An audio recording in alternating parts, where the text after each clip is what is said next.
গতকাল থেকে কক্সবাজারে একটানা ভারী বৃষ্টি এবং তার সাথে দমকা হাওয়া বইছে। আজকে সকাল থেকে দমকা হাওয়া কক্সবাজারে দেখা যাচ্ছে, যার কারণে একদিকে টানা বৃষ্টিতে পর্যটকের যেমন সমস্যা হচ্ছে এবং অন্যদিকে পানিবন্দী হয়ে অনেক বাসাবাড়িতে পানি প্রবেশ করে জিনিসপত্রের ব্যাপক ক্ষয়ক্ষতি হয়েছে। এক প্রকার বলা চলে যে পানিবন্দী কক্সবাজার। যেখানে দাঁড়িয়ে আছি কক্সবাজার শহরের যে কলাতলি সড়ক রয়েছে, সেই কলাতলি সড়কে কোটি টাকা ব্যয়ে 4 লেনের এই সড়ক এখন পানিতে থই থই, জলমগ্ন পুরো শহর বলা চলে। এবং কক্সবাজার শহরে যে কক্সবাজার পৌরসভার যে 12টি ওয়ার্ড রয়েছে, সেই 12টি ওয়ার্ডের বিভিন্ন এলাকায় পানিতে অনেক বসত বাড়ি এখন পানির তলায়।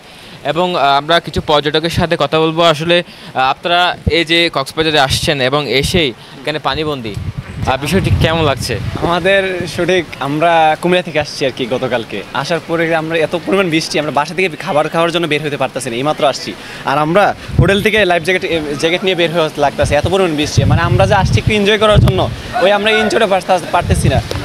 বিচে প্রচুর পরিমাণ আপনার স্রোত আর বাতাসের বিপুল কী বলবো দুঃখের কথা। একটু আগে দেখেন আমার কী অবস্থা, যে রাস্তার ড্রেন আমরা দেখি নাই, রাস্তার ড্রেনে আমরা পড়ে গেছিলাম।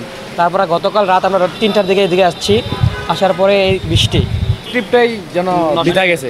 মানে আমরা যে বন্ধুরা মানে প্ল্যান করে আসছিলাম যে আমরা মজা করবো, কক্সবাজার আসছিলাম, আমরা ওই ইয়াটা পাই নাই। মানে প্রচুর পরিমাণ বিপুল পরিমাণ বৃষ্টি, যেখানে হোটেল থেকে একটা টুরিস্ট এভাবে নিয়ে বের হওয়া লাগতেছে। আমরা খাবার খেতে আসছি মাত্র, মানে বৃষ্টির কারণে হোটেল থেকে বের হতে পারতাছি না। আর বিচে তো যাবো কীভাবে? আমরা কথা বলছিলাম কিছু পর্যটকের সাথে, তারা বলছেন যে জলমগ্ন সড়ক হওয়ার কারণে তারা হোটেল থেকে এইমাত্র খাবার খেতে আসছেন, যেহেতু তারা হোটেল থেকে বেরোতে পারছেন না।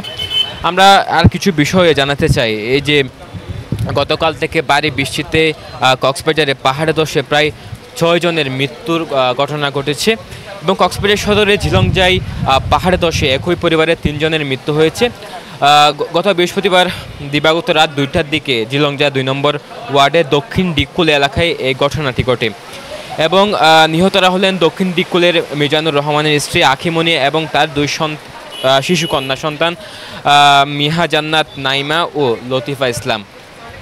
এই যে পর্যটকের দুর্ভোগ এবং শহরের যে নিম্ন অঞ্চলগুলো রয়েছে, সেগুলোতে প্রায় হাঁটুর চেয়ে বেশি পানিতে প্লাবিত, অনেকের ঘর বাড়িতে পানি ঢুকে প্রায় জিনিসপত্র বেশ ক্ষয়ক্ষতি হয়েছে বলা চলে।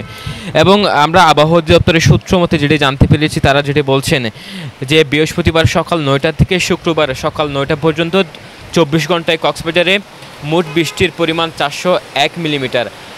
এই রেকর্ডটি চলমান মৌসুমে এটি একদিনে সর্বোচ্চ বৃষ্টির রেকর্ড বলছেন তারা। এই যে গতকাল সকাল থেকে যে বৃষ্টির শুরু হয়েছে, সেই বৃষ্টি কিন্তু একটানা একদম বিরতিহীনভাবে চলছে।